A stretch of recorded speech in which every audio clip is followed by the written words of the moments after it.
Hello and welcome to Charter's Local Edition. I'm your host, Lori Farkas. We're in Cheyenne, Wyoming, visiting with lawmakers about issues that are important to you. And joining us now is Senate President Eli Bebout. Thank you so much for joining us today. We appreciate it. Pleasure to be here. Absolutely. Well, you're not new to the legislature, for sure. You've seen many changes in Wyoming as a leader. For many years, Wyoming's been dependent on our energy industry, and we've always known it's not really that good to put all of your eggs in one basket. Talk to me a little bit about what we're going to do to solve some of these financial crises. It's a situation, Lori, and quite frankly, you could pick up the headlines in a newspaper and it says revenue's down, jobs are lost, how do we take care of education and all that. It could say 1950, 1986, 1930. It's been the history of our state. And when that has happened, we've made efforts to try to diversify our economy, create the important jobs for our citizens, our young people. We never quite get it done. It seems like the mineral industry comes back and we try and then we move on.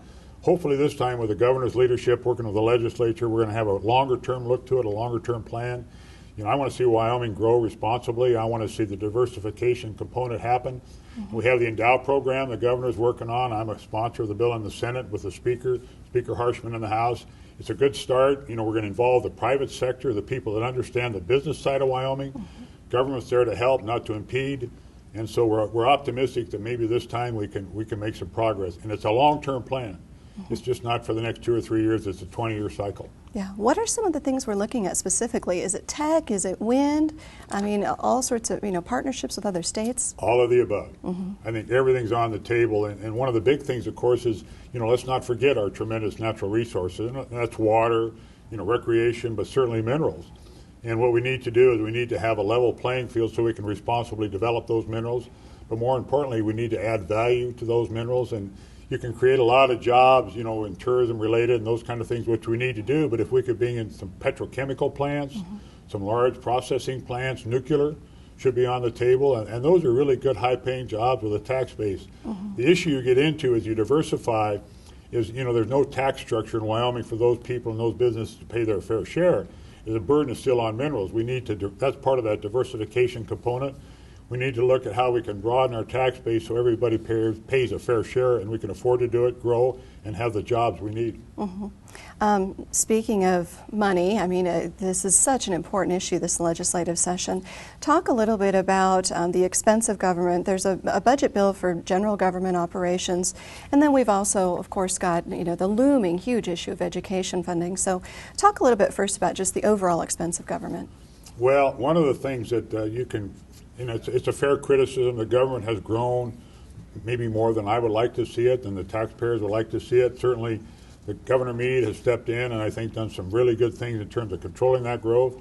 Has he done enough? That's certainly something to discuss. I will compliment the governor when these revenues turned south on us. He went out and made the hard cuts last June, and he cut government 8%, and that's what he should have done. He's the governor. He made the hard choices.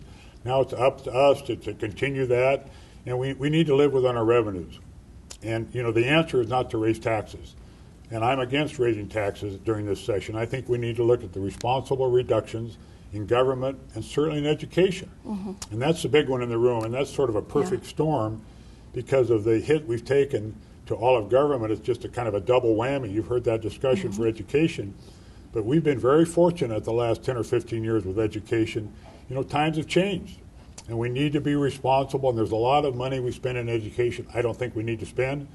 So we're looking at a collaborative process, working with educators, working with taxpayers to come up with a solution. And the first thing we need to do is look at the responsible spending, and maybe we need to look at some reductions. Now, there's been a lot of movement in that area just this week. There was an omnibus bill that was introduced, and then just yesterday as well, there was a bill that would create a constitutional amendment. So talk maybe a little bit about both of those things, and if you see some light at the end of the tunnel, if you will. Well, I'm optimistic, and there will be a light at the end of the tunnel. We will solve the problems. That's why we're elected to do it.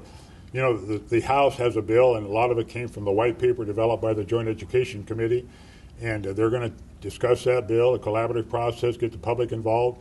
The Senate, we have some ideas as well.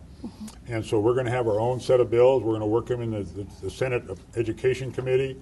We're going to take public testimony, and we'll see where they meet. That's the art of compromise. That's how this process works. The Senate does what they do, the House do what they do, and then we work together. So there'll be a bill comes out. Now's the time to act.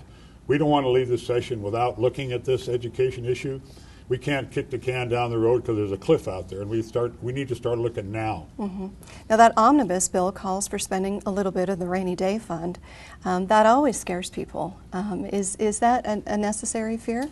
It is. They should be. A lot of people don't realize we've spent $1 billion, over $1 billion in the last 3 fiscal years of our savings and diversions.